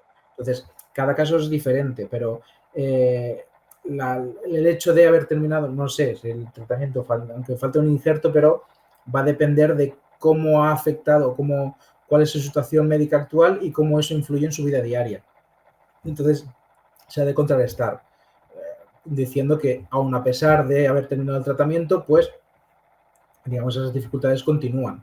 Es que va a depender mucho de llevar o no una pericial, desde mi punto de vista. Es decir, hay que llevar un médico, un especialista en trabajo social, o los dos, en el que se haga una valoración técnica, una puntuación diferente. Es decir, cuando se hace este tipo de reclamaciones, siempre hay una valoración médica en la que si, por ejemplo, el ICAS, en este caso, el Departamento de Derechos Sociales, te ha puntuado con tanto, pues tú dices, no, es que esta puntuación, de acuerdo con los baremos del Real Decreto, supone un 50, supone un 60%, ¿vale?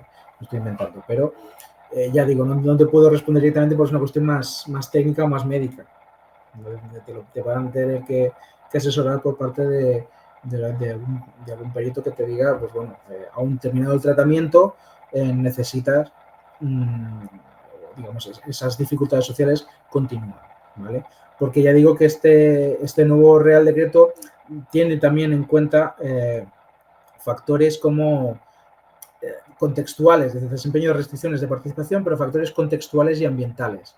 Es decir, que no solo es que la persona, por su limitación en la actividad o porque tiene limitaciones en la vida diaria, sino también se valora el entorno concreto de la persona, ¿vale? Es decir, no solo puede que de manera abstracta o como hipotética, pues esa persona puede hacer una serie de cosas, pero es que va a depender del entorno donde está. Entonces llega hasta ese detalle de valorar pues, su entorno familiar, su entorno escolar, su entorno de amistades, y se pueden incluir hasta 24 puntos adicionales por este asunto. Y luego ya hay baremo de necesidad de tercera persona, o sea, si se llega a un determinado porcentaje más elevado, pues se valora si es necesaria la tercera persona o ayudas a la movilidad, ¿vale? Digo, es muy técnico, es un baremo muy largo, yo lo he intentado resumir aquí en lo que son los diferentes baremos, pero es importante a efectos de como familias que esto no estaba en el antiguo decreto, que era pues, producto de otra época, pero aquí ya se incluye que en caso de menores se garantiza el derecho a ser informados y escuchados en el proceso de valoración, y se introduce además un concepto que se llama el de demora, es decir, que si se valoran no solo los anteriores baremos que he dicho, sino que cómo va a afectar esas limitaciones al desarrollo en el menor, el desarrollo, por ejemplo, de conocimientos o de adaptación del menor a la vida escolar, a todo. Entonces, se establecen valoraciones, ya se establecen de por sí a los 3 años, a los 6 o 8 años en el momento de la escolaridad, a los 12 o 14 para valorar el retraso madurativo o los trastornos del lenguaje, y a los 18 como paso previo a una posible incorporación laboral o acceso a prestaciones económicas, ¿vale? Indicaros que, bueno, en este caso en particular, ya es a nivel casuístico, justo vivimos la transición de un Real Decreto a otro, y no sé si a algunos pasó, a nosotros al menos nos pasó que en el 2023 ya estaba en vigor este Real Decreto, pero no se sabía muy bien cómo aplicarlo, y ya nos confirmaron desde muchos centros, muchos CATs, muchos centros de evaluación de discapacidad, que se habían concedido automáticamente o se habían renovado automáticamente muchas discapacidades, porque aún no tenían en cuenta o no se sabía cómo aplicarlo, ¿vale? Eso lo vinieron a decir que realmente estuvo una transición, pero durante un año, ahora ya están empezando o de hecho la última renovación de discapacidad que tuvimos ya se aplica el nuevo baremo, han cambiado todo, pero digamos en este periodo de adaptación porque lleva un añito y medio en vigor, ¿vale? Nada, aspectos a tener en cuenta: el diagnóstico de la enfermedad no es un criterio de evaluación por sí mismo, lo que decía la pregunta anterior. No por tener algo diagnosticado equivale directamente a una puntuación, sino que han de ser deficiencias permanentes y haberse aplicado las medidas terapéuticas indicadas, y que la valoración no se basa solo en la gravedad de la deficiencia, sino en su efecto en la capacidad para llevar a cabo actividades de la vida diaria, ¿vale? Bueno, orientativo de ventajas, un listado de beneficios que pueden existir para personas que tienen una discapacidad legalmente reconocida. En caso de menores de edad, pues esto: tarjeta acreditativa, prestación por hijo a cargo, exención en cuestiones farmacéuticas, tarjeta de transporte, beneficios a nivel fiscal, exención del impuesto de circulación, ¿vale? Esto, hay, digamos, carteras o listados de beneficios sociales que en Internet se pueden buscar, es decir, ya depende de cada administración, incluso a nivel local, incluso en cada municipio hay beneficios específicos, y aquí recomiendo pues eso, orientarse o dirigirse incluso a la oficina de atención de la administración o a trabajadores sociales que pongan las propias administraciones para saber, en caso de discapacidad, qué derechos o qué beneficios tenemos, porque, digo, se pueden aprovechar, muchas veces no lo aprovechamos. Uno de ellos... pregunta. Víctor, habla Vanessa. Una pregunta. Entonces, si yo pusiera mi coche a nombre de mi hija, aunque ella es menor, ¿no se pagaría impuesto de circulación? ¿Es lo que quiere decir esto? Eso ya no lo sé. O sea, primero, no sé, dudo mucho que puedas poner el nombre a nombre de un menor el coche. Perdona, Víctor, sí, es así, ¿eh? ¿Sí se puede? Sí, puedes. Tú lo que es el coche, la propiedad del coche, la puedes poner a nombre de un menor. Pues... Y entonces ese coche está exento del permiso de circulación. Vale, eso sí que lo desconocía. Que pueda haber una exención, pero entiendo que ya digo que estas cuestiones más concretas se pueden derivar o pueden preguntarse directamente a las oficinas de atención, pero seguramente sí, si está asegurado. Yo es un dato que desconocía, la verdad, que realmente lo lógico sería que la persona que tiene la propiedad, para efectos de quedar exenta del impuesto de circulación tenga la capacidad de conducirlo, pero claro, si se puede o ahí no hay, si está destinado al transporte de la persona con discapacidad, claro, si es un coche que no tiene nada que ver o es para otro tipo de un coche de empresa, por decirlo así, o que tiene otra finalidad, pues entiendo que ahí no estaría exento. Pero si es, o se puede acreditar que está el coche habitual de uso diario de la familia, pues ahí sí, ahí se puede, entiendo que estará exento. También, pues eso, tarjeta de aparcamiento, en caso de que si se supera el baremo de movilidad, ¿vale? Lo mismo, reserva de estacionamiento con vehículos con personas con discapacidad. ¿Vale? Eso no es un resumen, una síntesis de beneficios, pero digo que en este caso es mejor dirigirse o buscar a cada administración en particular, porque ahí las tienen. El trabajo está muy desarrollado en cada administración y se puede obtener un listado de cada administración para saber qué beneficios se tienen. ¿Vale? También tengo otros a nivel ejemplificativo de lo que se puede tener: tarjeta de aparcamiento, información de asesoramiento, tipo de familia numerosa, farmacia gratuita.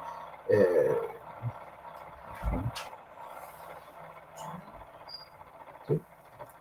Perdón un momento, vamos a ver si podemos arreglar el ruido del ventilador.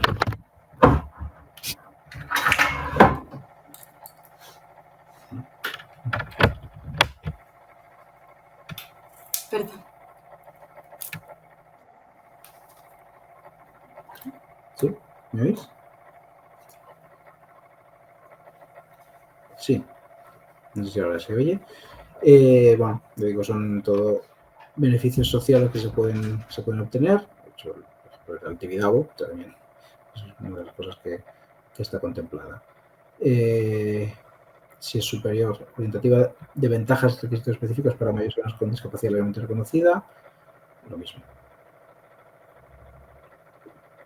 Esto igualmente estará a disposición, podéis está esa presentación y igualmente se puede valorar todo este tipo de beneficios.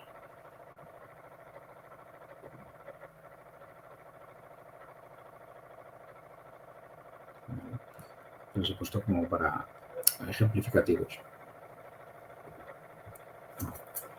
El reconocimiento de discapacidad lo gestionan las comunidades autónomas. En caso de la Generalitat se puede hacer esto presencialmente por internet, y una vez presentada la solicitud se cita a la persona, al menor, al centro de evaluación de discapacidades, y se emite un dictamen técnico por parte de un equipo multidisciplinar, médicos, psicólogos y otros tipos de profesionales.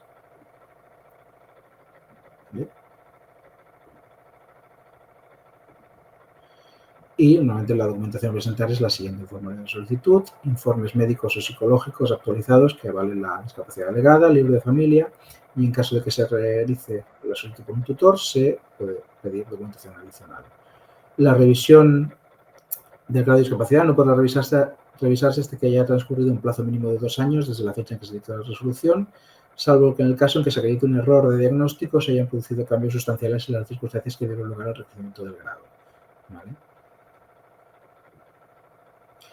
Y el departamento tiene, en este caso, 3 meses para resolver el expediente de discapacidad, y en ese caso, en caso de no recibir respuesta, también silencio administrativo negativo debe entenderse desestimada. Si no se está de acuerdo, se puede interponer reclamación previa también ante la Generalitat en un plazo de 30 días, y si se desestima o no hay respuesta en un plazo de 45 días, lo mismo que ocurría con la prestación de CUME, se puede interponer demanda. Lo que decía antes, es necesario recomendable en estos casos siempre realizar una reclamación con un informe pericial médico-técnico que se pueda comparar y contrastar con la valoración que hace el equipo del CAT. Esto para mí es vital. Se puede ir o se puede pedir una valoración forense, pero es interesante, si se va a reclamar, tener este tipo de reclamaciones. El nuevo decreto, a nivel de reclamación, sí que regula algo que antes no estaba, y que es que cuando la administración competente no haya revisado el grado de discapacidad en un plazo previsto en la resolución, es decir, que son por causas ajenas a la persona, el grado se mantiene hasta que haya una nueva resolución. Es decir, que si pone la resolución de discapacidad que era revisable en un plazo tal y el CAT no nos cita, se entiende que se prolonga ese reconocimiento de discapacidad hasta la nueva citación o la nueva resolución. Y bueno, no sé si hay alguna pregunta en este aspecto, pero se me pasaría el último bloque, que es eso, la asignación económica por hijos o menores a cargo, el abono anticipado y otras de deducción de familia numerosa y otras ayudas económicas que se contemplan por cuestiones de discapacidad. La asignación económica por hijos o menores con discapacidad es una prestación económica que es de la Seguridad Social y son beneficiarios progenitores o personas que tengan a su cargo o un menor de 18 años con discapacidad igual o superior al 33% o mayores de 18 años que tengan una discapacidad superior al 65% y que en ambos casos dependan económicamente del beneficiario y estén a su cargo o aunque trabajan que no cobren más del salario mínimo interprofesional anual. Se puede percibir esta asignación con menores de 18 años no discapacitados, pero se exige que no se supere un límite de ingresos anuales, que no se exige para menores discapacitados. La cuantía son de 1.000 euros anuales que se abonan en 2 pagos semestrales y están exentos de IRPF.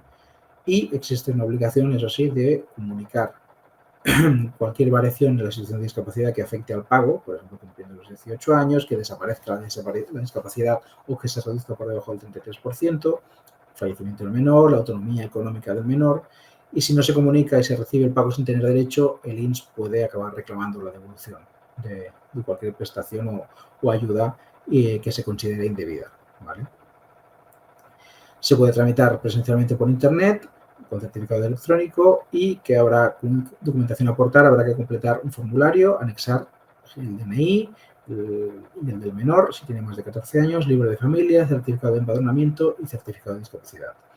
Se puede solicitar esta asignación económica aun cuando no ha sido reconocida la discapacidad o si se está tramitando el reconocimiento o incluso la renovación. Y eso nos pasa por que muchas veces la discapacidad está reconocida a los menores con un plazo perentorio. Eso no es definitiva, evidentemente, sino que está condicionada al crecimiento del menor. Y, pues bueno, que para poder seguir tramitando esta prestación, pues es necesario o nos van requiriendo el INS que acreditemos la situación. Y ahí no hace falta tener la nueva valoración de discapacidad, sino que al menos estar en proceso de renovarla. El abono anticipado de la deducción de familia numerosa o de personas con discapacidad a cargo es otro tipo de prestación o otro tipo de ayuda que se puede pedir, es consistente que se puede solicitar el abono anticipado de deducciones por persona con discapacidad a cargo a las que se tuviera derecho en la declaración del IRPF. Es un abono de 100 euros mensuales para cada progenitor y por cada hijo a cargo con discapacidad. Los progenitores deben trabajar por cuenta propia o ajena y cotizar una serie de plazos. Los trabajadores por cuenta ajena 15 días cotizados al mes, los por cuenta ajena a tiempo parcial 30 días cotizados, los autónomos 15 días al mes. ¿Qué se puede hacer? En este caso es una ayuda que se pide a la agencia tributaria, también presencialmente por internet, con presentación de un modelo. Os pongo el link aquí por si quisierais. Se puede presentar de forma individual, cada progenitor por separado, o de forma colectiva, por lo que se percibe un único pago de 200 euros, pero a un único beneficiario, ¿vale? Es otro tipo de ayuda que se mantiene y es una deducción de esos 100 euros en la declaración. Después existen pues, la ayuda por gastos de estancia y manutención de pacientes o acompañantes en centros de región sanitaria fuera del domicilio. Es una ayuda para facilitar y equilibrar el acceso a la sanidad pública y permitir que sea igualitaria para todas las regiones. Y se prevé, pues, pensada para, si tienes gastos de estancia y manutención en otro sitio, en casos de fisuras más habitual que solo corresponde a la manutención. Y se abonan una serie de importes, máxima de 25 euros diarios, manutención 14 euros diarios, y es requisito vivir en una región sanitaria donde no se ofrezca ese tratamiento y que requiera desplazarse a otra región sanitaria, acompañar a una menor o persona incapacitada y que el ingreso hospitalario dure al menos 2 días.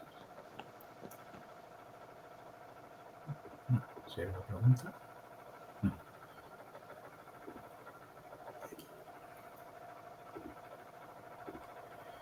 Y se presenta una serie de documentación que es la que tenéis aquí listada. Y es necesario aportar eso, el informe de alta en el que se van a constar los días de ingreso. también declaración responsable, para que no existan terceros responsables obligados al pago. Si se solicita ayuda a distancia, se debe incluir la factura original. Salud. Y solicita ayuda para el acompañante, hay que añadir también la misma documentación anterior, la fotocopia del DNI del acompañante. Y si se acompaña a una persona discapacitada, un certificado que demuestre que está incapacitada, ¿vale? Es una ayuda muy específica, ya digo, para suplir gastos que pueda tener una persona por desplazarse a otra región, a otra comunidad autónoma, para ayudar o para si una persona está hospitalizada, pues asistirla, ¿vale? Pero es para pedir la devolución de esos gastos, ¿vale? Y bueno, hasta aquí mi intervención. Gracias por la atención, pero si en un momento ha sido un poco extenso, un poco densa la presentación. Quedo a vuestra disposición si tenéis alguna consulta más o si tenéis alguna pregunta al respecto de lo que se ha desarrollado. O, bueno, nada, agradeceros la atención. Muchas gracias, Víctor. Gracias por la explicación. ¿Alguien tiene alguna duda? ¿Alguien le ha quedado algún tema? ¿No? ¿Todo claro? Bueno, sí, recordad que si tenéis algún tema concreto que necesitáis asesoramiento legal, podéis escribir aquí legal@ficat.info. Este correo lo recibirá Víctor, que os responderá. Normalmente os pedimos un poco de paciencia. Víctor, pues, trabaja jornada completa, es padre de una niña con fisura. Es un poco complicado, pero normalmente en una semana, ¿no? ¿Tienen respuesta, Víctor? Sí. Vamos, más o menos por ahí, en una semana. Si fuese algo muy, muy urgente, avisad y yo le comentaría a Víctor en la hora de la cena, le diría, Víctor, responde a Mari Carmen, que te está esperando, ¿vale? Pero si no, pues eso, tened un poco de paciencia. Creo que Antonia quiere hablar, ha levantado la mano. Sí, hola, buenas. Hola. Era preguntar el tema de la discapacidad. Es decir, ahora, por ejemplo, a Laia le han detectado lo de la hipoacusia. ¿Sería un motivo para volver a valorar el grado de discapacidad o no? Pues seguramente sí. Lo que pasa es que depende de las resoluciones, también ponen un plazo de revisión para ambas partes. Es decir, que pone que esa discapacidad se podrá revisar o será revisable a partir de cierta fecha. Vale. Creo que dependerá de la resolución que recibisteis en su día y ver a partir de qué fecha o cuántos años han de pasar hasta la nueva revisión. Vale. Pero sí. Igualmente ya digo que se ha de acreditar, pues eso, que esa hipoacusia, pues en qué se traduce a nivel de limitaciones funcionales. Vale, perfecto, pues muchas gracias. No sé si alguien tiene alguna duda más. Mira, nos hacen una pregunta por WhatsApp, aprovecho para preguntarla. Ya has contestado. ¿Qué se puede alegar en el recurso que se presentó para quitar la discapacidad a un niño de 12 años, ya que alegaron que ya estaba curado de la fisura labiopalatina? Perdón. ¿Qué se puede alegar? Perdón, si es un niño de 12 años al que le han negado la discapacidad, porque han alegado que ya está curado de fisura labiopalatina, que ya está curado de la fisura labiopalatina. Vale. Bueno, claro, realmente es eso, el tratamiento de la fisura, en este caso, como el caso nos ocupa, es tan multidisciplinar y es un tratamiento que es tan continuado que, digo que aquí la discapacidad también habrá seguido ese criterio que siguen muchas mutuas, que una vez acabada la cirugía ya se acaba. Desconozco el caso concreto, pero que una vez acabada la cirugía, pues ya el tema se acaba. No es así. Es decir, en este caso habrá que aportar pues todo el tratamiento que viene siguiendo esa persona después de esa cirugía, de la corrección quirúrgica de la fisura, para acreditar que siguen existiendo esas limitaciones o que son de otro tipo. Es decir, no significa que no se tengan las mismas anteriores, pero que son otras y que dan derecho a un tipo de discapacidad. Ya digo que en este caso es una cuestión también muy médica y que dependerá muchas veces de la contundencia de los informes que se lleven. Por eso, cuando vas a los especialistas, pues oye, no te digo que me lo que me lo confecciones o lo rehagas de manera muy contundente, pero entiende la situación y que seas para conseguir beneficios sociales o una discapacidad. Muchas veces los especialistas son comprensivos y te ponen, bueno, te lo alinean de alguna manera un poquito más relevante. Pero lo importante, ya digo, es una cuestión de que aparezca no tanto el diagnóstico, sino la relevancia de esas limitaciones que se tienen, ¿vale? Y muchas veces el médico te dirá, no, yo te puedo poner lo que tiene. Lo otro tendrás que acreditarlo con otro tipo de informes, de asistentes sociales, de ayudas a nivel de ortopedia, de prótesis, de tratamientos logopédicos. Es decir, son limitaciones que muchas veces no dependen del diagnóstico en sí o de cómo se ha corregido la patología o la anomalía, sino de todo el contexto de especialistas añadidos que van tratando al menor, ¿vale? Y ahí es importante eso, llevar cuanta más munición, con perdón, mejor. Es decir, que depende de cada centro, ahora ya no sé cómo está repartido, pero muchas veces pues depende del equipo técnico que te encuentres, es más o menos decir, tacaño a la hora de fijar un porcentaje. No sé si alguien tiene alguna pregunta más. ¿No?